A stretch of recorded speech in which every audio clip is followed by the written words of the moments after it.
பகவத்கீதை 4வது அத்தியாயம் ஞான கர்ம சந்நியாச யோகம் 3வது வகுப்பு 6வது ஸ்லோகம். அஜோபிசன் அவ்யயாத்மா பூதானாம் ஈஸ்வரோபி சன் பிரகிருதிம் ஸ்வாமதிஷ்டாய சம்பவாம் யாத்ம மாயையா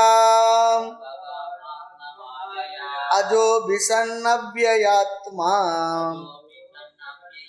பூதானாம் ஈஸ்வரோபி சன் பிரகிருதிம் ஸ்வாமதிஷ்டாய சம்பவாம் யாத்ம மாயையா.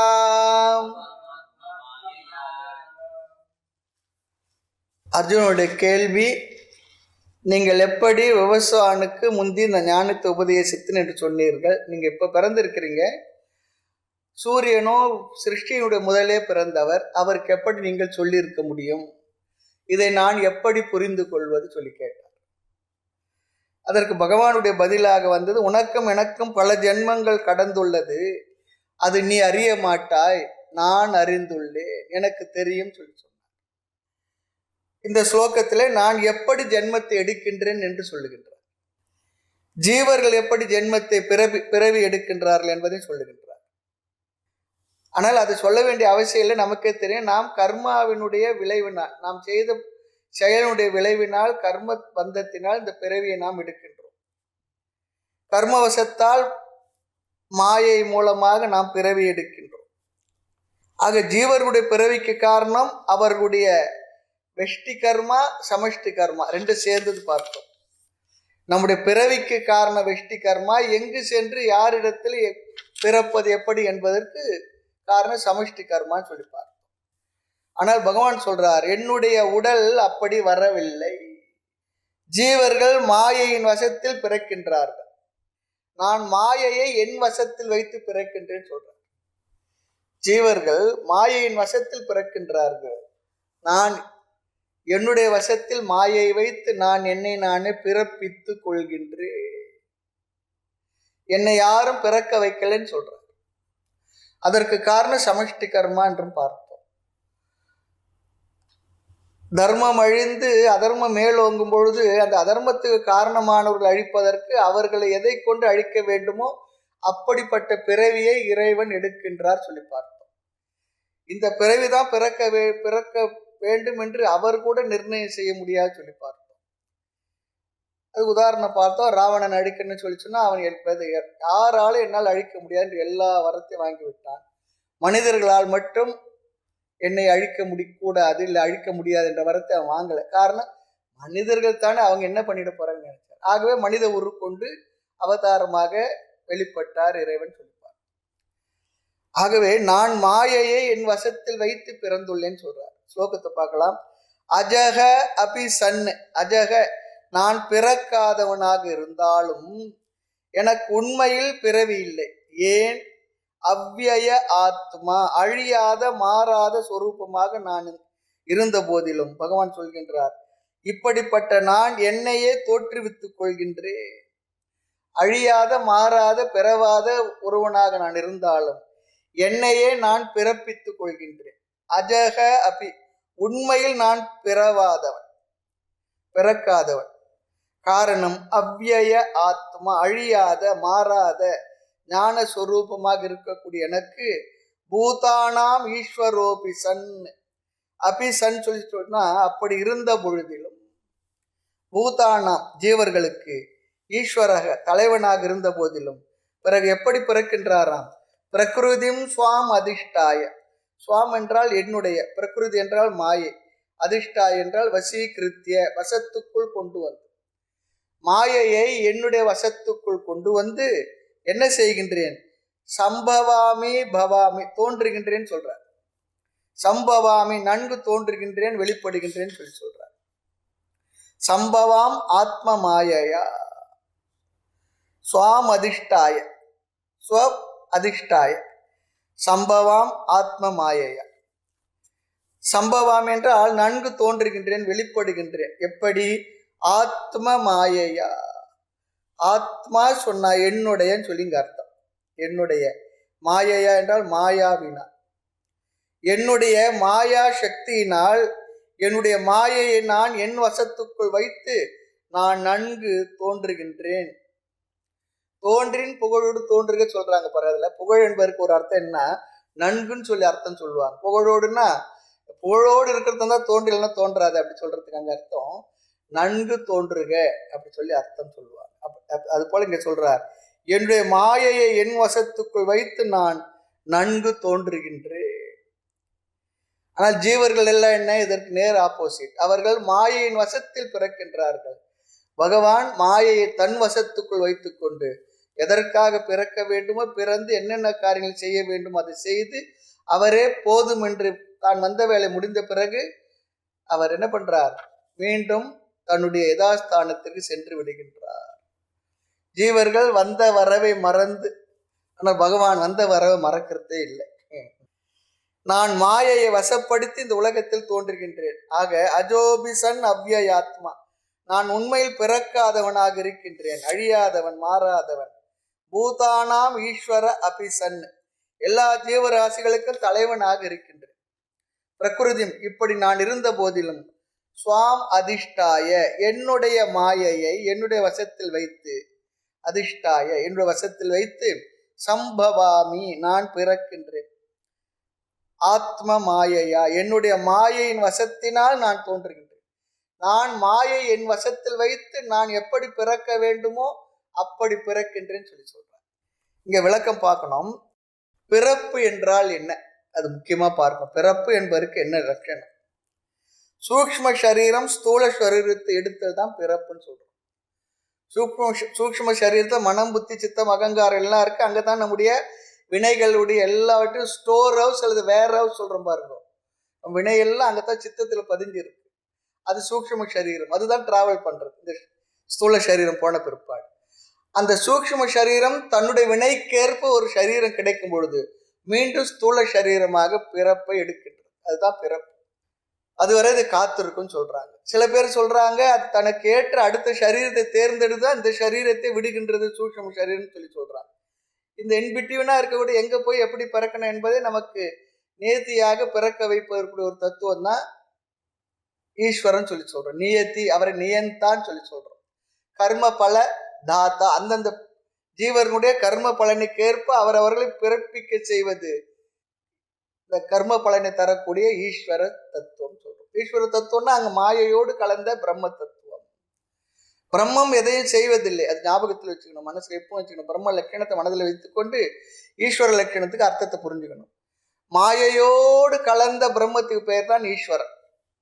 ஆமா, மாயையை நீக்கிய ஈஸ்வர தத்துவத்துக்கு பெயர் தான் பிரம்ம. மாயா சகித பிரம்ம அது ஈஸ்வரன், மாயா ரகித ஈஸ்வரன் பிரம்ம. மாத்தி போட்டு இந்த வார்த்தையோட அர்த்தம் சகித ரகித. ஈஸ்வரிலிருந்து மாயையை நீக்கினால் அங்கு பிரம்ம, மாயையோ அது பிரம்மத்தோடு மாயையை கலந்தால் அதுக்கு பேர் ஈஸ்வரன். ஆக சூக்ஷ்ம சரீரஸ்ய ஸ்தூல சரீர கிரகணம், நம்முடைய மனம் சூக்ஷ்ம சரீரம், அதை ஜீவன் என்று சொல்கின்றோம். அந்த ஜீவன் ஸ்தூல உடலை எடுத்தால் அதை பிறத்தல் என்று சொல்லுகின்றோம். பிறத்தல் அதுதான். இங்கு பகவான் எனக்கு பிறப்பில்லை என்றால் நான் ஒரு சூக்ஷ்ம சரீரமான ஜீவாத்மா இல்லை என்று சொல்லுகின்றார். நான் ஒரு சூக்ஷ்ம சரீரமான ஜீவாத்மாவாக இருந்தால் நான் ஒரு ஸ்தூல சரீரத்தை எடுக்கலாம்.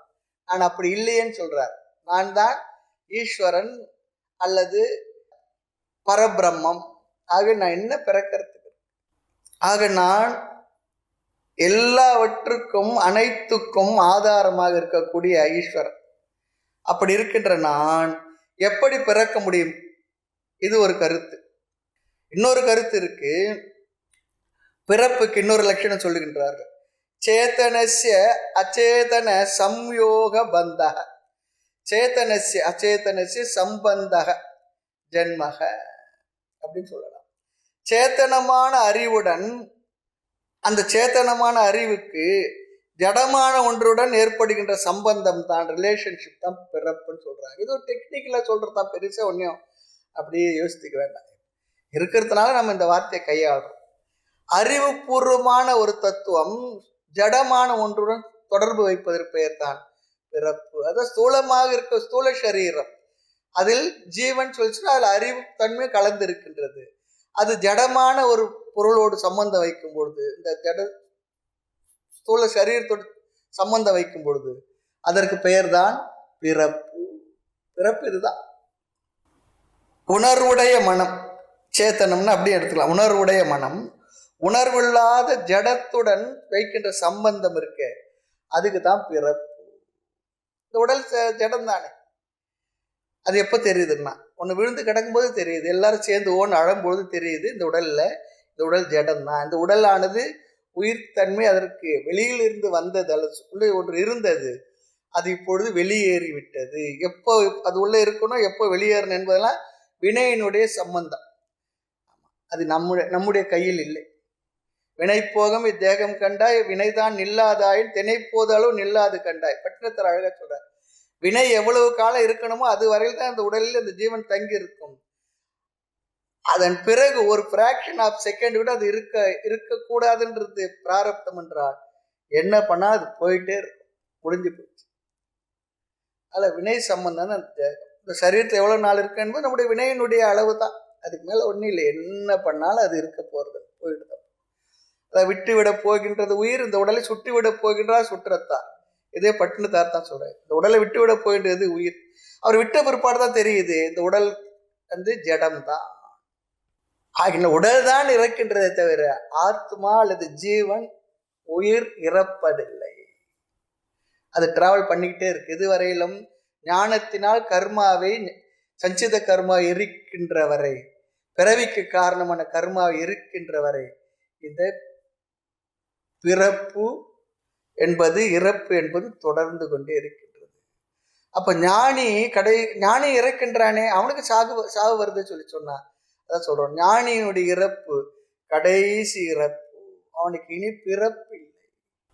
ஜகமீது இருந்தாலும் மரணம் உண்டு என்பதை சதா நிஷ்டர் நினைவதில்லை. தாய்மன்னர் சொல்றார், இந்த உலகத்துல இந்த உடலோடு வாழ்ந்து கொண்டிருந்தாலும் இந்த உடலுக்கு மரணம் உண்டு, ஆனா அதை பத்தி பெரியவங்க நினைக்கிறதே இல்லையா. ஞான நிஷ்டையில் இருப்போர் அதை நினைக்கிறதே இல்லை, சிந்தனை பண்றது இல்லை. ஏன்னா பிறப்பு என்பது உடலுக்கு தானே, உயிராகி எனக்கு இல்லையே. ஆக்சுவலா பார்த்தா சில நேரத்துல உயிராகி எனக்கு என்றுமே பிறவாதம்னு சொல்லிட்டுறாங்க. ஆத்மாவாகி எனக்கு பிறப்பு இல்லை, பிரம்மமாகி எனக்கு பிறப்பு இல்லை.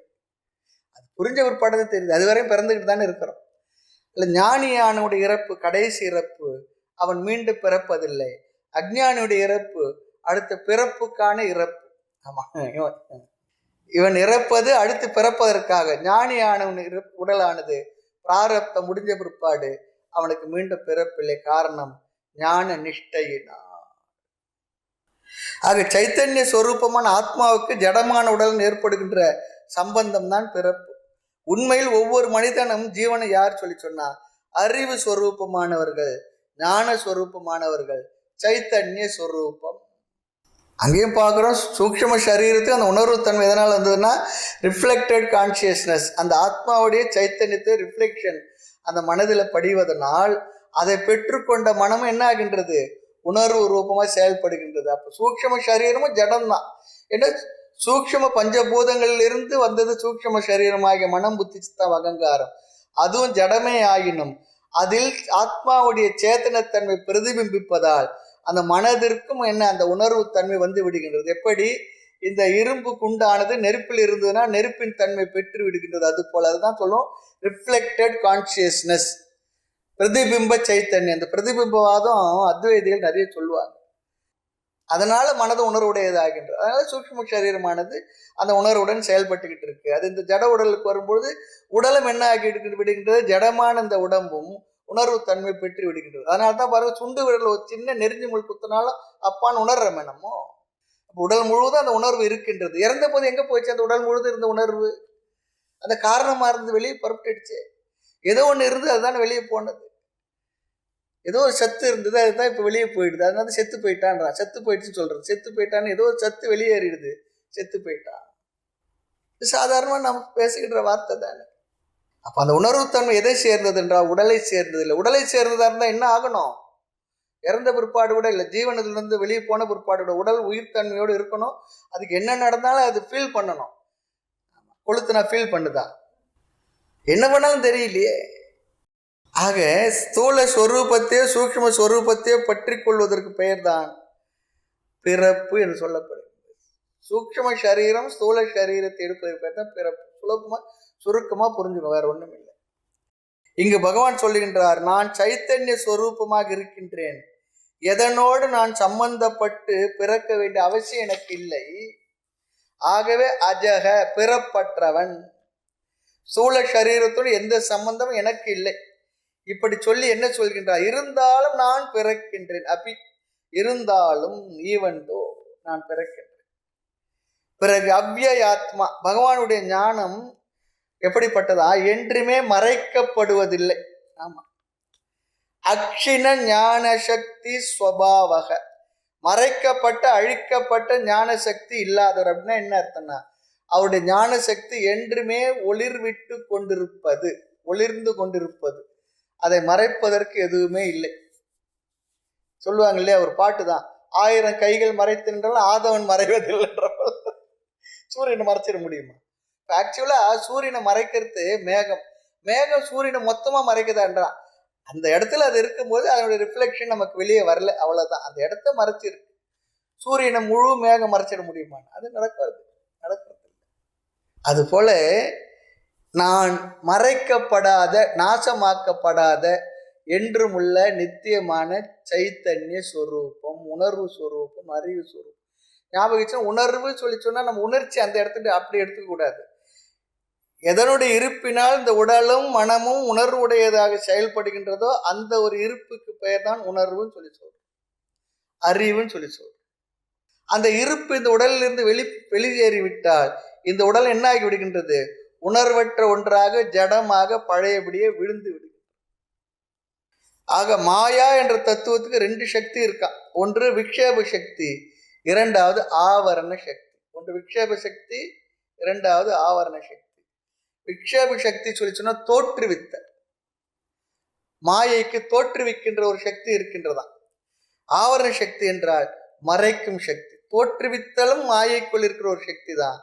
மறைக்கும் சக்தி ஆவரண சக்தியும் மாயைக்குள் இருக்கக்கூடிய மறைத்தல், அதுவும் மாயோட ஒரு சக்தி தான்.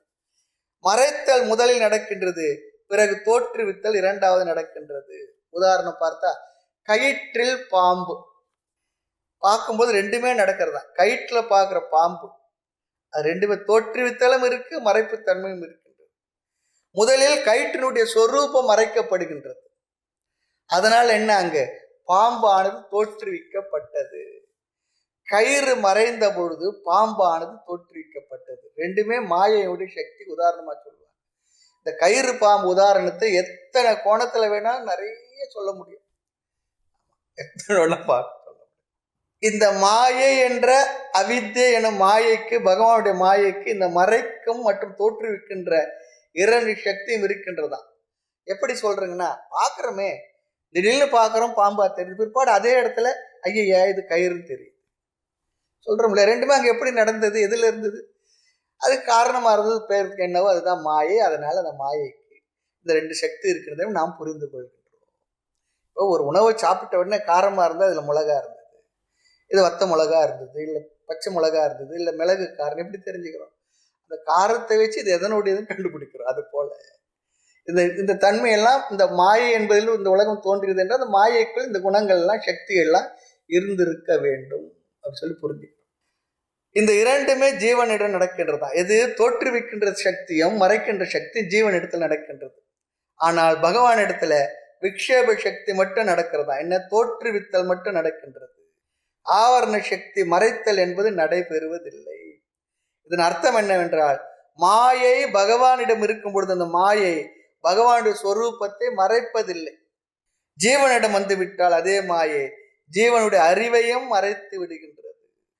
ஆக பகவானுடைய பிரம்மஸ்வரூபத்தை அதே மாயை மறைப்பதில்லை.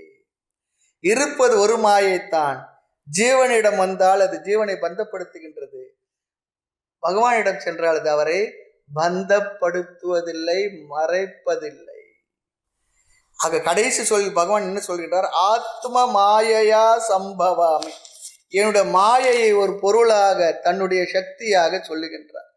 யாராவது அறியாமை தன்னுடைய சக்தியாக சொல்லுவாங்களா? மாயை என்றால் அறியாமைன்னு சொல்லி அவித்தியை சொல்றோம்.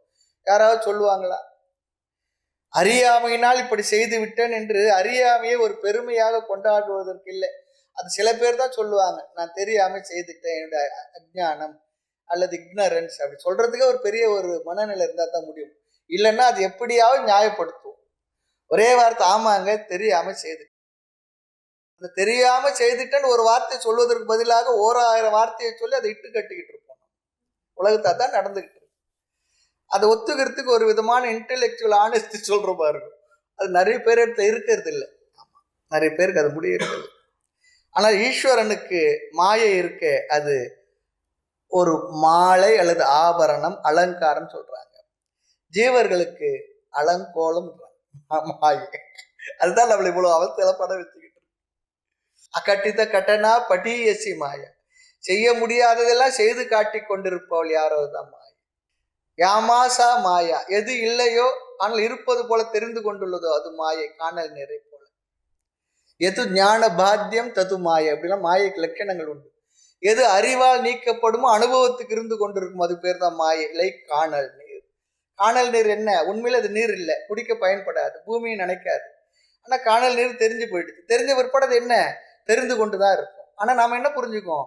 அது நீர் இல்லை, தாகத்தை தீர்க்காது, பூமியை நினைக்காது, அது வெறும் தோற்ற மாத்திரமே புரிந்து கொண்டிருக்கு. மாயைக்கு ஒரு லட்சணமா சொல்லுவாங்க. ஆக எது இல்லையோ, உண்மையில் இல்லையோ ஆனால் தோற்றத்தில் தெரிந்து கொண்டுள்ளதோ அதுக்கு பேர் மாயை. ஆனால் தோற்ற மயக்கங்களோ காட்சி பிழைதான்னு சொல்லி பாரதியார் சொல்லுவார். காட்சி பிழைதான். ஆக நமக்கு பாம்புன்னா பயம், ஆனா ஈஸ்வரனுக்கு ஆபரணமா போட்டு வச்சிருக்காரு. ஒரு ரூம்ல இருக்கோ இல்லையோ நமக்கு எல்லாம் ஏசி அது இதெல்லாம் போட்டு கொடுத்துட்டு ஒரு வெயிட்டர் வந்து சொல்றாரு, சார் தெரியல, இதுக்குள்ள ஒரு லாட்ஜுக்குள்ள ஒரு பாம்பு வந்தது, அநேகம் உங்க ரூம்ல இருக்குமா தெரியல, பார்த்துக்கும் சொல்லிட்டு போயிடுறாரு வச்சுங்களேன். என்ன ஆகும்? ராத்திரிலாம் தூங்குவோமா? ஆனா இறைவனுக்கு அது அலங்காரமா இருக்கு. ஆக எது நம்மை பந்தப்படுத்துகிறதோ அது இறைவனுக்கு ஆபரணமாக இருக்கின்றது. அதுக்கு இன்னொரு உதாரணம் சொல்லுவாங்க. போலீஸ்காரர் இருக்காரு, காவல்காரர், திருடர்களுக்கு எப்படி பந்தப்படுத்தும். ஆனா மந்திரிக்கு முன்னே என்ன? அது ஒரு ஸ்டேட்டஸ். மந்திரின்னா நீங்க வேற மாதிரி அர்த்தம் எடுத்துக்கூடாது. ஆமா, அவருக்கு பாதுகாப்பு எவ்வளவு பாதுகாப்பு அதிகம் இருக்கு அந்த அளவுக்கு அவரு பெரிய மந்திரி, முக்கியமானவர் சொல்லி அர்த்தம். ஸ்டேட்டஸ் அங்க கூடுது. ஆனா திருடனுக்கு அது அவனை பந்தப்படுத்துவது.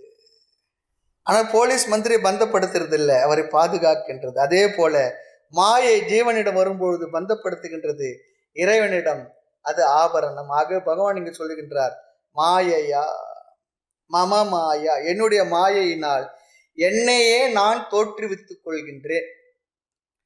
அவ்யயாத்மா என்று சொல்லுவான். என்று சொன்னால் மாயையிடம் உள்ள மறைப்பு அவ்யயாத்மா, அது என்னிடம் செல்லாதுன்னு சொல்றார். மாயையினுடைய மறைப்பு சக்தி என்னிடத்திலே செல்லாது. எப்பவுமே அவர் உணர்வுடன் அலர்ட்டா இருக்கக்கூடிய ஒரு அவதாரத்தை எடுத்து வந்து விடுகின்றார். இந்த மாயையின் துணை கொண்டு இந்த உலகத்தை படைக்கின்றேன், ஜீவர்களிடத்தில் ஆவரண சக்தியை பயன்படுத்துகின்றேன். பூதானாம் ஈஸ்வராக அபிசன்னு. பகவானுக்கு ஈஸ்வரன் என்ற தன்மை ஸ்டேட்டஸ் எப்படி வந்தது என்றால், இது இன்னொரு கோணத்துல ஒரு விசாரம் தான். மாயையை வசப்படுத்தி உள்ளதால் அவருக்கு ஈஸ்வரன் என்று பெயர் வந்துதான். இப்போ எஜமானன்ற பேர் எப்போ வரும்? நிறைய அவருடைய இடத்துல இருக்கக்கூடிய நிறைய தொழிலாளர்கள் மற்றவங்களும் இருந்தால் அவர் எஜமான முதலாளின்னு சொல்லி சொல்றோம். முதலே இல்லாதவர் முதலாளி சொல்ல முடியுமா? சொல்ல முடியாது. அவருக்கு அந்த ஸ்டேட்டஸ் வராது. பணியாட்கள் யாருமே இல்லை சொல்லி சொன்னா உடமையே இல்லாதவரை எஜமான் என்று முதலாளி என்று சொல்ல முடியாது. ஆக இந்த ஈஸ்வர் என்ற ஸ்டேட்டஸ் அவருக்கு எதனால வந்ததுன்னா, ஜீவர்களாக நாம் இருப்பதனால், நாம் ஜீவர்கள் பலர் இருந்து கொண்டிருப்பதனால் அவருக்கு ஈஸ்வரன் என்ற ஸ்டேட்டஸே வந்தது. ஜீவர்களே இல்லை சொல்லி சொன்னா ஈஸ்வரன் என்ற ஸ்டேட்டஸ்க்கு அங்க இடமே இல்லை. ஆளுவதற்கு ஒன்றுமே இல்லைன்னா ஆள்பவர்களுக்கு அந்த ஆள்பவர் என்ற ஸ்டேட்டஸ் வருமா? வராது. ஆக ஈஸ்வரனுக்கு ஈஸ்வர தன்மையை நம்மை நம்பித்தான் சொல்றார், நம்மால் தான் வருகின்றது. ஒரு விளக்கத்துக்காக சொல்றது, கர்வத்துக்காக சொல்றது இல்லை. ஒருவர் சொன்னார், 2 பேர் சந்திச்சுக்கிட்டாங்க. நீ யாருன்னா, நான் உலகத்தையே விழுங்கிடுவேன்னு சொன்னேன். அப்படியா? அவன் கேட்டான், நீ யாருன்னா? நான் உன்னை முழுங்கிடுவேன். அப்போ உலகத்தை முழுங்குறவன் பெரிய ஆளா, உலகத்தை முழுங்குறவன முழுங்குறான் அவன் பெரிய ஆளன்னா? உலகத்தையே முழுங்குறவன் தான் பெரிய ஆள். ஆகவே பகவான் இங்கு சொல்கின்றார், எல்லா ஜீவர்களுக்கும் மாயையின் மூலமாக நான் விக்ஷேப ஆவரண சக்தியை செய்வதனால் நான் ஈஸ்வரன் தோற்றுவிக்கின்றேன். அவர்களுடைய அறிவை மறைத்து வைக்கின்றேன். அவருடைய உண்மைத்தன்மையை மறைக்கின்ற மறைப்புத்தன்மையை நான் செய்து கொண்டிருக்கின்றேன். ஆகவே நான் ஈஸ்வரன். ஆனால் எப்படி இந்த மாயை பகவான் அடக்கி தன் வசம் வைத்துள்ளார்? தட்சிணாமூர்த்தி விக்கிரகத்தை பார்த்தா தெரியும், அவருடைய திருவடி கீழே ஒரு அரக்கன் காலடியில் இருப்பான். நிறைய பேர் சாதாரணமாக பார்த்தா கடவுள் சொல்ற அவர் எப்படி இந்த காலில் போட்டு மிதிச்சுக்கிட்டு இருக்காரு, எவ்வளோ பேர் கருணை இல்லாத கொடுங்கோலனா இருக்குன்னு நம்ம நினைப்போம். அது ஒரு அடையாள சிம்பாலிக். அரக்கன் என்பது மாயை. மாயையை தன் வசப்படுத்தி கொண்டு அடக்கி வைத்து கொண்டு, அப்படிதாங்க அர்த்தம். அந்த முயலகன் சொல்லுவாங்க, அவனை அரக்கன்னு சொல்லுவாங்க. விட்டால் என்ன அவனா தலையில ஏறி உட்காந்துடுவான்னு சொல்லுவாங்க. என்ன பண்ணாராம், ஒரு சாது தான் இருந்தாராம். அவர்கிட்ட ஒரு குரங்கு வந்து போகுமா. பக்கத்து ஒரு கோல் வச்சிருந்தார். ஒருத்தர் வந்து கேட்டார், எதுக்கு சாமி கோல் வச்சிருக்கீங்க? இல்லை இந்த குரங்கு. நீங்கள் தான் சாமி வச்சு அதெல்லாம் பண்ணலாமா, விட்டுடுங்க. சரிப்பா சொல்லிட்டு கொஞ்ச நேரத்தை அந்த கோலை எடுத்து மறைச்சி எங்கேயும் வச்சுட்டார். அவர் அந்த குரங்கு வந்து இவரையும் தொந்தரவு பண்ணிச்சா, அவரையும் தொந்தரவு பண்ணிச்சான். அப்போதான் சொன்னார், சாமி நீங்கள் பக்கத்தில் குச்சி வச்சுங்க, அப்போதான் அது ஒழுங்காக இருக்கும் சொல்லுவார். கோல் எடுத்தால் குரங்கு ஆடணுவாங்க, பழைய பழமொழி. அதுக்காகத்தான் வச்சிருங்க, அது அடிக்கிறதுக்காக இல்லை. அது இருந்ததுன்னா அது கொஞ்சம் அது எப்படி இருக்குன்னா அப்படி இருக்கும், அதுக்காக வச்சிருக்கேன்னு சொன்னார். அது போல இந்த இடத்துல சிலரை விட்டா அப்படியே தலையில ஏறி உட்காந்துடுவாங்க சொல்லுவாங்க. ஆமா, இடத்த கொடுத்தா மடத்தை பிடிக்கும் சொல்றாங்க. அப்படிலாம் ஒரு வார்த்தை சொல்றாங்க. சில வார்த்தைகள் உலகத்துல இருக்கு. அது பகவானே சொல்ற, பிரகிருதியும் அதிஷ்டாய, பிரகிருதி மாயை அதிஷ்டாய வசப்படுத்தி எனக்கு கீழே வைத்துள்ளேன். என்னுடைய மாயை அடக்கி வசப்படுத்தி சம்பவாமி பிறக்கின்றேன். சம்பவாமி என்றால் அறியாமையினா பிறக்காமல் அறிவுடன் பிறக்கின்றேன்னு சொல்றார். தான் எதுக்காக வந்தாரோ அந்த வேலைகள்லாம் அவருக்கு கவனத்திலே இருந்து கரெக்டா முடிப்பா, எதையும் மறக்க மாட்டார். ஆத்ம மாயையா, என்னுடைய மாயையினால் நான் பிறக்கின்றேன். இதிலிருந்து தெரிவது, என்னுடைய தோற்றம் கர்ம வினையினால் வந்ததில்லை, என்னை நானே தோற்றுவித்துக் கொள்கின்றேன். இதுதான் எனது அவதாரத்தினுடைய பிறவியினுடைய ரகசியம். ஆக யார் அவதாரம் என்கின்ற ஞானம் நமக்கில்லை. எதை தெரிந்து கொள்ள முடியாது, அதை தெரிந்து கொள்ள முடியாது என்பதுதான் சரியான அறிவு. நமக்கு இல்லை என்பது உண்மைதான். யார் அவதாரம் என்கின்ற தெரிந்து கொள்கின்ற சக்தி நமக்கு இல்லை. அப்படி எனக்கு தெரிந்து கொள்கின்ற சக்தி எனக்கு இல்லைன்னு சொல்லி தெரிந்து கொள்வது ரொம்ப அறிவனுடைய ஒரு தன்மை தான். எனக்கு தெரிஞ்சுக்க முடியல, ஏன்னா என்ன சொல்றது, நம்ம அவ்வளவுதான், எனக்கு தெரிஞ்சுக்க முடியல. உங்களுக்கு ஏன் சைனீஸ் பாஷை தெரியலன்னு என்ன சொல்லுவோம்? தெரியல, அவ்வளவுதான். தெரியலன்னா தெரியல, அவ்வளோதான். நீங்கள் ஏன் ஜப்பான் அது ஜப்பான் மொழி தெரிஞ்சுக்கல, இல்லை வேற மொழி கேட்குறாங்க வச்சுக்கோங்க, தெரியல, அவ்வளோதான். அது என்ன காரணம் சொல்லணும்? தெரிஞ்சுக்கல, இல்லை தெரியல. ஆக எதை தெரிந்து கொள்ள முடியும் அதை தெரிந்து கொள்ள வேண்டும். அதுவும் அறிவினுடைய தன்மை. எது தெரிந்து கொள்ள முடியாது என்று நாம் நினைக்கிறோமோ அது தெரிந்து கொள்ள வேண்டாம். நம்ம சென்ற வகுப்புல பார்த்தோம், சில பேர் இறந்தவர்களோடு பேசணும்லாம் நினைப்பாங்க, பார்த்தோம். அவசியமே இல்லை. அல்ல முற்புறவை தெரியணும்னு நினைப்பாங்க, தெரிய வேண்டிய அவசியம் என்ன? பகவான் எதெல்லாம் நமக்கு வேண்டாமோ, வாழ்க்கை நல்லா இருக்குமோ, அமைதியா இருக்குமோ, ஒரு மாதிரி ஹார்மோனியா இந்த உலகமான நடந்துகிட்டு இருக்குமோ, மனித வாழ்க்கை பிரயோஜனம் இல்லையோ, அதையெல்லாம் மறைச்சு வச்சிருக்கார். இப்போ நான் எனக்கு தெரியணும்னு சொல்லிச்சுன்னா சென்ற பிறவியில் வேற ஏதோ தெரிஞ்சிட்டுன்னு வச்சுங்களேன், அது எதுனா போச்சு நடந்து போனா சென்ற பிறகு நாள் இப்படி இருந்துன்னு சொல்லி நினைச்சேன், என்ன ஆகும்? துக்கத்தை தவிர வேறு எதுவும் மிச்சமாக்க. 4 காலில் 2 கால். அல்ல நம்ம கூட இருக்கிறவங்களே நமக்கு சென்ற பிறவில செய்த விஷயங்கள்லாம் ஞாபகம் வந்துட்டு நாம கடன் கொடுத்துருக்கலாம், இல்லை அவர் நம்ம கடன் கொடுத்துருக்கோம், வேற ஏதோ பண்ணியிருக்கலாம். அதெல்லாம் நினைச்சுக்கிட்டு வாழ்க்கை சந்தோஷமாக இருக்கும். சாதாரணமாக வாழ்க்கையில் நிறைய விஷயம் மறந்தாதான் அமைதி ஆனந்தம் வரும், இல்லைன்னா கஷ்டம்தான். நடந்ததே நினைச்சுக்கிட்டு இருந்தா மனசுல என்னென்ன அமைதி என்றும் இல்லை. சில விஷயங்கள்லாம் மறந்துடணும். பகவான் வேண்டான்னு வச்சிருக்காரு. ஆனால் நிறைய பேருக்கு இறந்தவங்களோட பேசணும், ஆவிகளோடு பேசணும், இருக்கிறவங்களோட பேசியே நம்மளால முடியல, இதை செத்து போனவங்களோட பேசணும், வேற இது வேற, அது அவசியம் இல்லை. ஆக யார் யார் இடத்துல ஒரு சக்தி வெளிப்படுகின்றதோ அதெல்லாம் பகவானுடைய சக்தி தான். ஆக பகவான் பின்னால சொல்ல போகின்ற அதையெல்லாம் ஞானிகளுடைய ஞானமாக நான் இருக்கிறேன்னு சொல்ல போறார். அது தவம் செய்பவர்கள் தவமாக இருக்கின்றேன் என்று எல்லாமே நான் தான் போகின்றார். அப்படி பார்த்தால் இந்த அவதாரம் என்பது முக்கியத்துவமே போய்விடும். என்ன பெருசா கூட நினைக்க மாட்டோம்னு சொல்றார். இது வேதாந்த ஞானத்துடைய விளைவு. அதுக்கு அவதாரம்லாம் பெருசா இல்லைன்னு நினைக்க அப்படி இல்லை. இந்த தத்துவம் நமக்கு புரிந்தது என்றால் எல்லாரிடத்தும் அவர்தான் விளங்கி கொண்டுள்ளார், எல்லாரிடத்தும் வெளிப்படுகின்ற எல்லா சக்தி அவர்தான் புரிந்து கொள்ளும் பொழுது உலகத்தில் இருக்கக்கூடிய எல்லாருமே ஒவ்வொரு அவதாரம் தான். ஒரு பெரிய செய்ய முடியாத ஒரு காரியத்தை மனித சமுதாயத்தை செய்துட்டு இருக்காருன்னு அவர் அவதாரம் தான் சொல்ல வேண்டியதுதான்.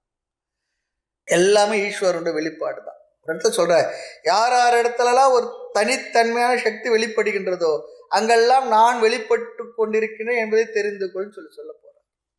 நம்மால முடியாத ஒரு சக்தி ஒருத்தர் இடத்துல இருக்கு, ஒரு ஆளுமை இருக்கு, ஒரு எழுத்துத்தன்மை இருக்கு, ஒரு பாடுகின்ற சக்தி இருக்கு, நிர்வாக திறமை இருக்கு. அப்படிலாம் என்ன அர்த்தம்? ஒரு பெரிய தேசத்தை நிர்வாகம் பண்ண சாதாரண விஷயம் இல்லை. அந்த சக்தி அவர் மூலம் வெளிப்படுன்னு தான் நம்ம நினைச்சுக்கணும். அது பேசுனா இன்னைக்கு இருக்க பத்திரிக்காரன்னு ஒரு மாதிரி பேசுறாங்க, அப்படி இப்படி சொல்லி. உண்மை அதுதான், தத்துவம் அதுதான். இப்போ இன்னைக்கு இருக்கிற விஷயம் சொல்றேன், சொன்னா கூட தப்பு இல்லை.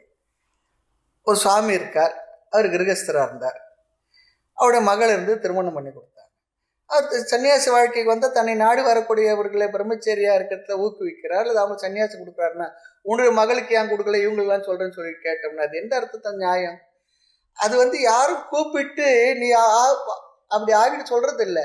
தன்னை நாடி வருபவர்களுக்கு பல நாட்கள் அவர்களை பரீட்சை பண்ணி அவர்கள் இருக்க முடியுமான்ற நம்பிக்கை வந்த பிற்பாடு தான் அவர்கள் கொடுக்கறது. இது வேற அது வேற. அப்படி புரிஞ்சிக்க முடியாதவர்களா நம்ம என்ன பண்ண முடியும்?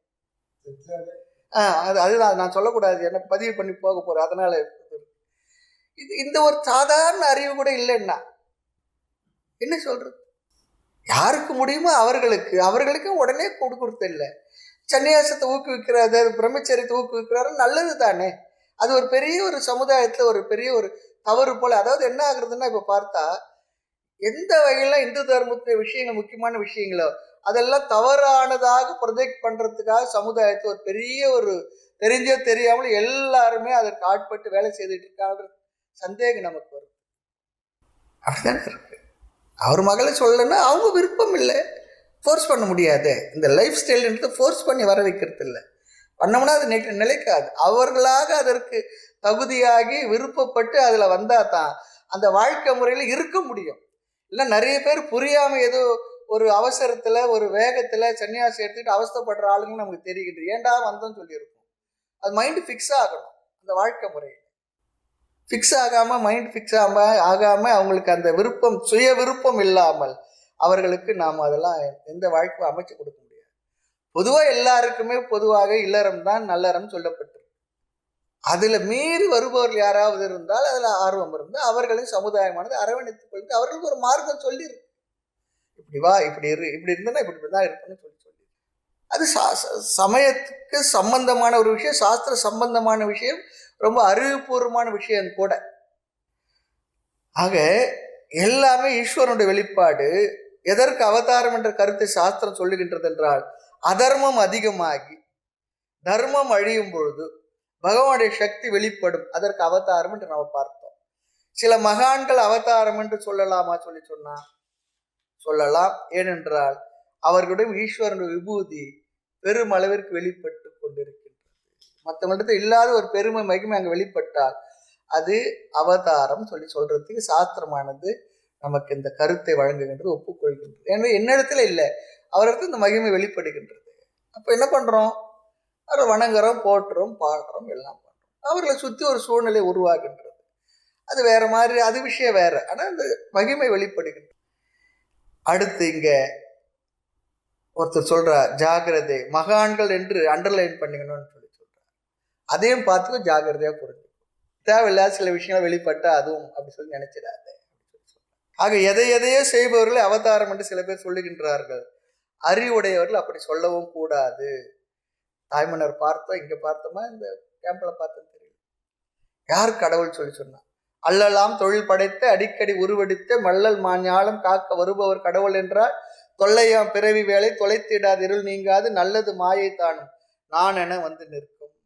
அடிக்கடி இந்த உலகத்துல விவகாரம் செய்து கொண்டு அல்லலாம் தொழில் படைத்து நிறைய விவகாரம் செய்து கொண்டு அடிக்கடி உருவெடுத்து மல்லல் மாஞ்ஞால், இந்த உலகத்தை காக்க வரன்னு சொல்ற பேர் வழிகள், அவர்களெல்லாம் நீங்க கடவுள் சொல்லி சொன்னா. இங்க அவதாரம் என்று சொல்ல அவர்களே கடவுள் சொல்லி சொன்னா. மாயை கூட என்ன பண்ண, நானும் சிலதெல்லாம் தோற்றுவிக்கிறேன், நானும் சில வேலையை செய்யறேன், நானும் கடவுள் தானே நிற்குமா? நல்லது மாயை தானும் தான் என வந்து நிற்கும்.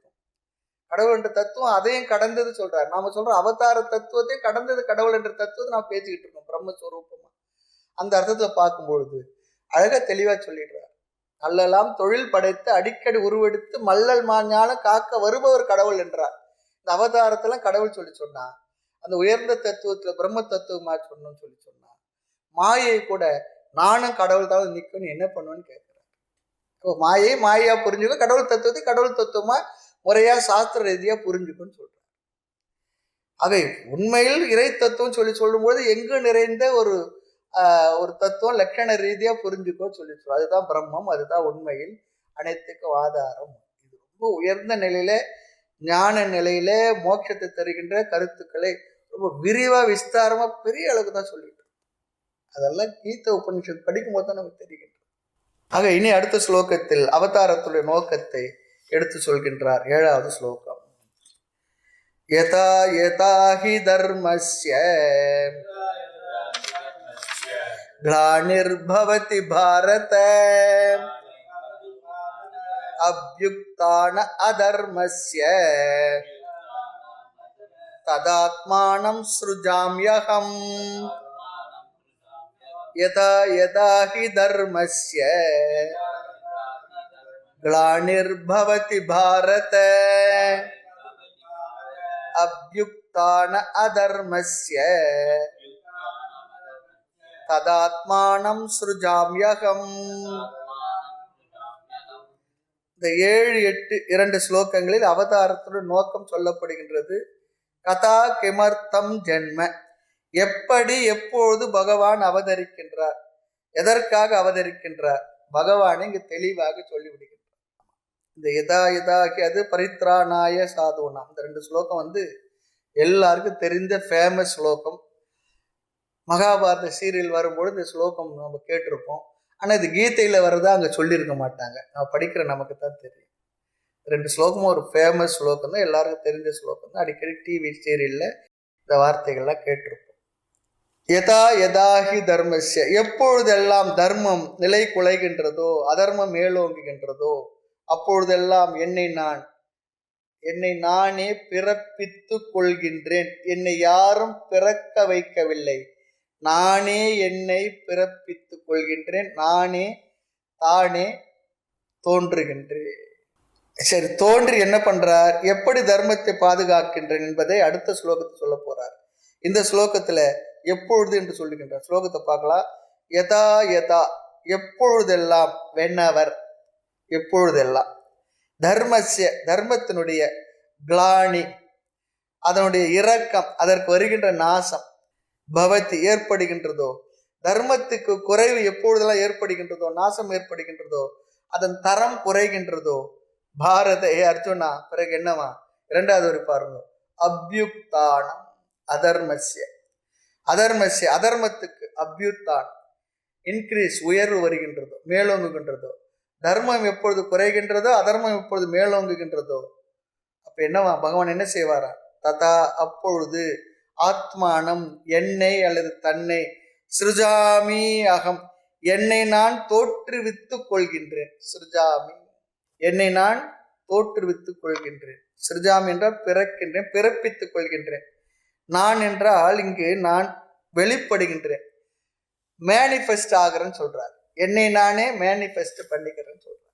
அல்லது ஆத்ம மாயையா சிருஜாமி, மாயையின் மூலம் என்னை நான் வெளிப்படுத்துகின்றேன். எப்பொழுதெல்லாம் தர்மத்துக்கு நாசம், கேடு ஏற்படுகின்றது, அப்பொழுதெல்லாம். இதை படித்து அப்படின்னா இப்ப எல்லாம் இவ்வளவு அதர்மம் நடக்கிறது, ஏன் பகவான் பிறக்கவில்லை?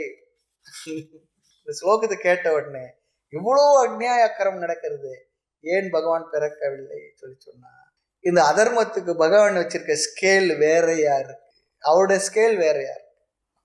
அது எந்த அளவு என்பது நமக்கு தெரியல. நம்முடைய பாடு, நம்முடைய அனுபவம், ஏன் கடவுள் பிறந்து இதெல்லாம் செய்ய விடலை என்பது நம்முடைய ஆதங்கமா இருக்கு, ஏக்கமா, தவிப்பா இருக்கு. நமக்கு பெருசா தெரிகின்றது, பகவானுக்கு தெரியும். அது எந்த அளவு என்பது. ஒரு உதாரணம் சொல்லுவாங்க. அவர் வாழ்ந்து கொண்டிருக்கும் பொழுதே பகவான் சிசுபாலன் 99 முறை திட்டுவான். ஏன்னா சிசுபாலனுடைய மரணம் கிருஷ்ணனால் தெரிஞ்சிட்ட பொழுது சிசுபாலன் அவருடைய உறவுக்காரங்க, இன்னொரு அத்தம்மா பையன் நினைக்கிறேன். அப்போ அந்த மாதிரி தெரிஞ்சுட்டு சொல்றாங்க, என் பையனை நீ எதுவும் பண்ணிடாத அப்படின்னு சொல்லுவாங்க. எப்படி அத்தை? அதுக்கு எதுனா ஒரு நிர்ணயம் சொல்லு, ஒரு அளவு சொல்லு. சரி, என் பையன் ஒன்று 100 முறை 100 தப்பு, அது ஒன்று கேட்குற ஒரே ஒரு நேரத்தில். ஆமாம், வாழ்க்கை முழுக்க கேட்குற, ரொம்ப ஜாக்கிரதையாக கேட்டாங்க நம்ம. ஒரு நேரத்தில் 100 தப்பு செய்தாலும் மன்னிச்சுது, அதுக்கு மேலேன்னா நீ எதுனா பண்ணிக்கோ. அந்த அம்மாவுக்கு ஒரு நம்பிக்கை, பையன் ஒரே நேரத்தில் 100 தப்பாக பண்ணிட போகிறான், ஒரே நாளில் ஒரு நேரத்தில் பண்ண மாட்டான்னு அம்மாவுடைய நம்பிக்கை. அதனால தன்னுடைய மகனுக்காக பகவான் இடத்துல கேட்டுக்கிட்டு ஒரு வரம், அது பகவான ததாஸ்து சரின்னு சொல்லிட்டார், சொல்லி வைத்தார். ஆக அதுதான் அளவு. அவன் அளவு மீறினான் ஒரு பீரியட்ல, அவ்வளோ. ஆக எல்லா காலத்திலும் தர்ம அதர்மம் இருந்து கொண்டு தான் இருக்கும் இல்லையா? ஆக பகவானுக்கு எந்த காலத்துல எப்பொழுது என்ன வரணும், அது எந்த அளவு திட்டம் என்பதெல்லாம் அவருடைய கையில இருக்கு. அவருடைய அளவுகோல் வேற யார்? அப்பொழுது கட்டாயம் தோன்றுவார். தாத்தா காலத்துல சொன்னார், முந்தெல்லாம் ரொம்ப நல்லா இருந்ததுங்க, இப்பெல்லாம் எல்லாம் கெட்டு போச்சு. அவருடைய தாத்தாவும் அதே தான் சொன்னார், நம்முடைய அப்பாவும் அதே தான் சொன்னார், நாம அதே தான் சொல்றோம் இல்லையா? அதுதான் சொல்லிக்கிட்டு இருக்கோம். ஆமா, ராமர் காலத்துல ராவணன் இருந்தார், கிருஷ்ணர் காலத்துல சிசுபாலன் இருந்தான், ஜராசந்தன் இருந்தான், கம்சன் இருந்தான், துரியோதனன் இருந்தான், துச்சாதனன் இருந்தான். இந்த காலத்து அந்த பேர்ல இல்லை, வேற வேற பேர்ல அதே போல கேரக்டருக்கு இருந்துகிட்டு இருக்கு, அந்த பேர்ல இல்லை. அதனாலதான் சொல்லுவாங்க, யாரும் ராவணன், சிசுபாலன், சகுனின்லாம் பேர் வச்சுக்கிட்டலன்னு சொல்றாங்க. இன்னும் சில பேர் வச்சுக்கிட்டுறாங்க, இருக்காங்க. பீகார் ஒருத்தர் கேள்விப்பட்ட ஒரு தலைவர் பேர் சகுனி அப்படின்னு சொன்னாங்க. அந்த பேர் ஏன் சந்தோஷமா வச்சுக்கிட்டாங்க தெரியல. ஆக இங்க பேர் தான் மாறி இருக்கு, யாரும் அந்த பேர் வைக்கலனாட ஆட்கள் அப்படிப்பட்ட சுபாவம் இருக்கின்றார்கள். ஆனால் தர்மராஜா அர்ஜுனன் என்று பேர் வைத்துக் கொண்டு பெருமை இருக்கு, சந்தோஷப்படுகின்றார்கள். ஆக பேர் மாறாட்டம் தான், ஆள் மாறாட்டம் இருக்காதுன்னு சொல்றாங்க. எல்லா காலத்திலும் தர்மமும் இருக்கு, அதர்மமும் இருக்கு. நம்முடைய பார்வைக்கு அப்படி தெரியாம இருக்கலாம், நம்முடைய பார்வைக்கு தர்மம் குறைவாக அதர்மம் கூடுதலாக தெரியலாம். அதை நாம முடிவு செய்ய முடியாது, பகவான் முடிவு செய்வார் சொல்லி சொல்றார். எப்பொழுது குறைவா இருக்கு அதிகமாக இருக்கு என்பது பகவானுக்கு தெரியும். அப்பொழுது தன்னைத்தானே அவர் தோற்றுவித்துக் கொள்கின்றார். இனி அடுத்த கேள்வி, பகவான் தோன்றி என்ன பண்ணுவார்? 8வது ஸ்லோகம். பரித்ராணாய சாதுனாம் விநாசாய ச துஷ்கிருதாம் தர்ம சம்ஸ்தாபனார்த்தாய சம்பவாமி யுகே யுகே. பரித்ராணாய சாதுனாம் விநாசாய ச துஷ்கிருதாம் தர்ம சம்ஸ்தாபனார்த்தாய சம்பவாமி யுகே யுகே. எப்படி தர்மத்தை நான் நிலைநாட்டுகின்றேன் அதை இங்க சொல்றார். தர்மமானது ஒரு பொருளாக இருந்தால் ஒரு பெட்டியில் போட்டு வைத்து பூட்டி சேஃப்டி லாக்கர்ல பாதுகாத்துடலாம். ஆனால் தர்மம் ஒரு நகையாகவும் பொருளாகவும் இல்லாத பொழுது அதை எப்படி பாதுகாப்பது? அதுதான் இங்க கேள்வி. ஒரு பொருளா இருந்தா, ஒரு ஆப்ஜெக்டா இருந்தா இங்கே கொண்டு வச்சு பாதுகாத்துடலாம். யார் தர்மத்தை கடைபிடிக்கின்றார்களோ அவர்களை காப்பதன் மூலமாக தர்மமானது காக்கப்படும். அதே போல அதர்மத்தை எப்படி அழிப்பது என்றால், யார் அதர்மத்தை பின்பற்றுகின்றார்களோ அதர்மிகளை அழிப்பதன் மூலமாக அதர்மமும் அழிக்கப்படும். இதுதான் முக்கியமா புரிஞ்சுக்க வேண்டியது. அதுக்கு ஒரு உதாரணம் சொல்ற, கலை இருக்கு, அந்த கலையை காக்க வேண்டும் என்ன பண்ணும்? அந்த கலைஞர்களை காப்பாற்ற வேண்டும். கலைஞர்களை காப்பாற்றோம்னா என்ன ஆகும்? அந்த கலையும் சிறந்து விளங்கும். அது சிற்பக்கலையோ ஓவியக்கலையோ நாட்டியக்கலை என்ன கலை இருந்தாலும். ஒரு மொழி இருக்கு, அதை காப்பாற்றினா அந்த மொழி அறிஞர்களை என்ன பண்ணணும்? காப்பாற்றினா அந்த மொழியும் காப்பாற்றப்படும், இலக்கியம் காப்பாற்றப்படும். அந்த கலைஞானம் உள்ளவர்களை காக்க வேண்டும், அதன் மூலமாக அந்த கலைகள் காக்கப்படுகின்றன. சம்ஸ்கிருதத்தை தமிழை காப்பாற்றுன்னு சொல்லி சொன்னா அதை பிரிண்ட் பண்ணி நோட்டில் லைப்ரரியில் வச்சுட்டு காப்பாற்றிட முடியுமா? இல்லை. அந்த அறிஞர்களை, மொழி வல்லுநர்களை, அவர்களுக்கு ஆதரவு அளித்து அவர்களை காப்பதன் மூலமாக அந்த மொழியும் காக்கப்படும். இப்போ இந்த 4 வேதத்துல அதர்வண வேதமானது ரொம்பவே இல்லாம போயிடுச்சு சொல்லுவார். அப்புறம் ஒரு பீரியட்ல குஜராத் பகுதியில் ஏதோ ஒரு சிலர் இடத்துல அது இருக்குன்னு தெரிஞ்ச ஒருபாடு காஞ்சி பரமாச்சாரிய சுவாமிகள் அதற்காக இங்கிருந்து சில பேர் அனுப்பி வைத்து அதை தெரிஞ்சுக்கிட்டு வர சொல்லி அந்த வேதத்தை காப்பாத்தினார் சொல்லுவாங்க. இதுல இன்னொரு சிக்கல் ஒன்று இருக்கு. என்னென்றால் அவரவர்களுக்கு என்று சொஷாக்கன் இருக்கு. அவரவர்கள் இதைத்தான் படிக்க வேண்டும், பரம்பரை படிப்பாங்க, இன்னொன்று படிக்கக்கூடாது. காரணம் என்னன்னா, இதை படிச்சு காப்பாத்து போதும், இன்னொன்று படிச்சுட்டு இதை விட்டு போறன்றதுக்காக அந்த ஏற்பாடு இருந்தது. அப்போ அந்த சொஷாக்கியை அவர்கள் விட்டு விட்டு இன்னொன்னு கத்துக்கிறதுக்கு அவங்க மனசு வராது. இருந்தாலும் பரமாச்சாரியார் சொன்னார் என்பதற்காக சில பேர் சென்று அதை கத்துக்கிட்டு வந்து அதர்வண வேதத்தை கொஞ்சம் விரிவுபடுத்துறாங்கன்னு சொல்லுவாங்க. ரிக்கு எஜுர் சாம வேதம் இருக்கு, அதர்வண வேதம் ரொம்ப குறைஞ்சி போச்சு. இப்போ அது கொஞ்சம் கொஞ்சமா வந்துகிட்டு இருக்கு. அப்போ அந்த வேதத்தை காப்பாற்றணும்னு சொன்னா அந்த வேதத்தை சொல்லுபவர்கள், தெரிந்து கொள்பவர்களை காப்பாற்றும் போது வேதமானது காப்பாற்றப்படும். அப்படிதானே? ஆக தர்மம் தர்மியை ஆசிரியத்துள்ளது. தர்மமானது தர்மப்படி வாழ்பவர்களை சார்ந்துள்ளது. அதே போல அதர்மம் அதர்மப்படி வாழ்பவர்களை சார்ந்துள்ளது. அப்போ பகவான் என்ன செய்யறார் சொன்னா, சாதுக்களை பாதுகாத்து அதர்மம் செய்பவர்கள் அழிப்பது என்னுடைய நோக்கம் சொல்றாரு. அதுக்காக சாதுக்கள்னா சாமியார்கள்னு அப்படி அர்த்தம் இல்லை. தர்மத்தை படி வாழ்ந்து கொண்டுள்ளவர்கள், தர்மப்படி இருப்பவர்கள், தர்மத்தை ஆசிரியத்துள்ளவர்கள் சாதுக்கள். அவர்களை காப்பது மூலமா தர்மம் காக்கப்படுகின்றது. அதைத்தான் ஸ்லோகத்தில் சொல்லுகின்றார். ஸ்லோகத்தை பார்க்கலாம். பரித்ராணாய சாதுனாம், சாதுனாம் தர்மப்படி வாழ்பவர்களை. சாது என்றால் சன்னியாசி என்று அர்த்தம் இல்லை. இங்கு தர்மப்படி வாழ்பவர்களுக்கு சாது சொன்னார். நல்லவர்களை நான் காப்பாற்றுகின்றேன், அதற்காக அவர்களுக்காக நான் அவதாரம் எடுக்கின்றேன் சொன்னார். நல்லவர்களை ஒரு இடத்துல காப்பாற்றி தவறானவர்களை வளர்த்து வச்சா என்ன ஆகும்? அந்த அதிர்மைகள் அவர்கள் அழித்து விடுவார்கள். ஆகவே அதர்மைகளையும் அழிக்க வேண்டும். அதை சொல்கின்றார். வினாச்சாயச துஷ்கிருதாம், வினாச்சாயச நாசம் செய்வதற்கு, அழிப்பதற்கு. யாரை? துஷ்கிருதாம் பாவம் செய்பவர்களை, அதர்மிகளை, அதர்மப்படி வாழ்பவர்களை நாசம் செய்வதற்காக, சாதுக்களை காப்பாற்ற, அதர்மம் செய்பவர் அழிப்பதற்காக. இப்படி செய்தால் என்ன நடக்கும்? 2வது வரியில் சொல்லுகின்றார். தர்ம சம்ஸ்தாபனார்த்தாய, தர்மஸ்தாபனம் தர்மத்தை நிலைநாட்டுவதற்காக. அர்த்தாய என்றால் அதற்காக. எதை நிலைநாட்டுதல்? தர்மக, தர்மத்தை நிலைநாட்டுவதற்காக என்ன செய்கின்றேன்? சம்பவாமி யுகே யுகே. சம்பவாமி நான் என்னை நானே நன்கு பிறப்பித்து கொள்கின்றேன். சம்பவாமி, பவாமி என்றால் பிறப்பு, சம்பவம் மீண்டும் மீண்டும், யுகே யுகே மீண்டும் மீண்டும் என்னை நன்கு பிறப்பித்து கொள்கின்றேன். எப்பொழுது? UK UK. நேரடியா பொருள் எடுத்துக்கிட்டோம்னா ஒவ்வொரு யுகத்தில் என்று பொருள் வருமா? அது இல்லை இங்க அர்த்தம். அதே நம்ம பார்க்கணும். யுகே யுகே சொன்னா எந்தெந்த காலத்து அவசியமோ அந்தந்த காலத்தில் என்று பொருள் எடுத்துக்கணும். ரெலவெண்ட் டைம்னு சொல்லி அர்த்தம். ஒவ்வொரு யுகத்தில் என்று எடுத்துக்கொண்டால் அந்த யுகத்தில் பகவான் ஒன்று தோன்றி அதுக்கப்புறம் அதர்மம் இருந்தா அவர் கோட்டா முடிஞ்சு போச்சு, இனி வரமாட்டார், அப்படி அர்த்தம் இல்லை. அப்படி அர்த்தம் ஆயிடும். அர்த்தத்தை அப்படி எடுத்துக்கணும்.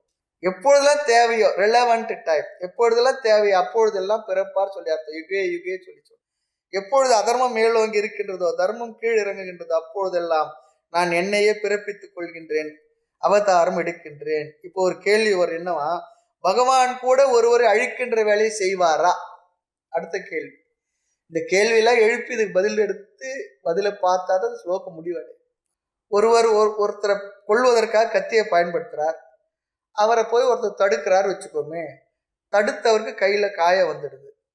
நல்லது செய்ய போய் கையில காயம் ஏற்பட்டுச்சு சொன்னா, ஆனாலும் ஒருவனை கொலை செய்வதிலிருந்து இவனை காப்பாற்றி இருக்கின்றார், அவனையும் காப்பாற்றி இருக்கிறார், கொலை செய்ய போன இவரையும் காப்பாற்றி இருக்கிறார். அந்த நேரத்துல அந்த பழியிலிருந்து காப்பாற்றிருக்கிறார்.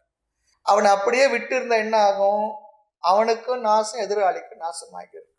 அதற்கு அவனிடமிருந்து ஆயுதத்தை பிடுங்க வேண்டும். எதற்கு? மீண்டும் பாபத்தை செய்யாமல் இருப்பதற்கு.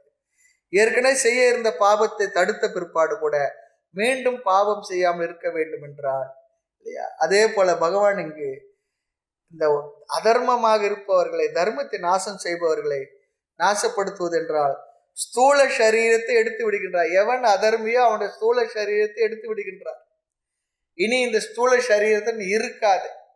ஏன் இருந்தால் இன்னும் பாவம் அதிகமாக செய்து கொண்டிருப்பாய். அதற்குள்ள ஸ்தூல சரீரத்தை நீ விட்டுடு, அல்லது என்ன பண்றாருன்னா முடிச்சிடுறாரு. ஸ்தூல சரீரம் போனா அந்த பிறவியில் இருக்கிற சூக்ஷ்ம சரீரமும் முடிந்து விட்டது. அப்படியே விட்டு விட்டால் என்ன ஆகும்? சூக்ஷ்ம சரீரம் வேறு சரீரத்தை எடுத்துக்கொள்ளும். நீ மீண்டும் நல்லதற்கு முயற்சி செய்யலாம் அடுத்த பிறவியில். ஒரு சாய்ஸம் பகவான் கொடுக்கின்றார். ஆக நம்முடைய ஸ்தூல சரீரத்துக்கு காரணம் பாப புண்ணியம்.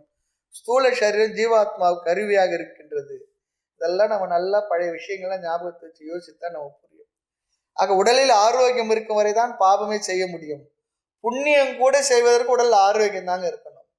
புண்ணியம் செய்வதற்கும் கூட கை கால் வலி வேற ஒன்றும் பண்ண முடியல, புண்ணியக்காரங்க பண்ண முடியாது. அப்படி இந்த உடல் நாம் பாப புண்ணிய செயல் செய்ய கருவியாக இருக்கின்றது. ஆக அவருடைய புத்தி மிக மோகவசப்பட்டு பாவம் செய்தால் அந்த பாவம் செய்யும் உடலை அழிப்பதும் அவனுக்கு செய்கின்ற நன்மை உலகத்துக்கு செய்கின்ற நன்மை என்று இங்கு நிறைவு செய்கின்றார். மேலும் விஷயங்களை அடுத்த வகுப்பில் பார்க்கலாம். மூர்த்தி எல்லாம் வாழி, எங்கள் மௌன குரு வாழி, அருள் வார்த்தை என்றும் வாழி, அன்பர் வாழி, பராபரமே.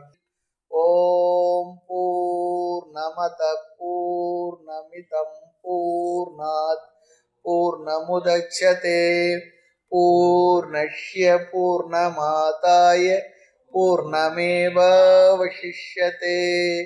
ஓம் சாந்தி சாந்தி சாந்தி. ஹரி ஓம். ஸ்ரீ குருப்யோ நமः. ஹரி ஓம்.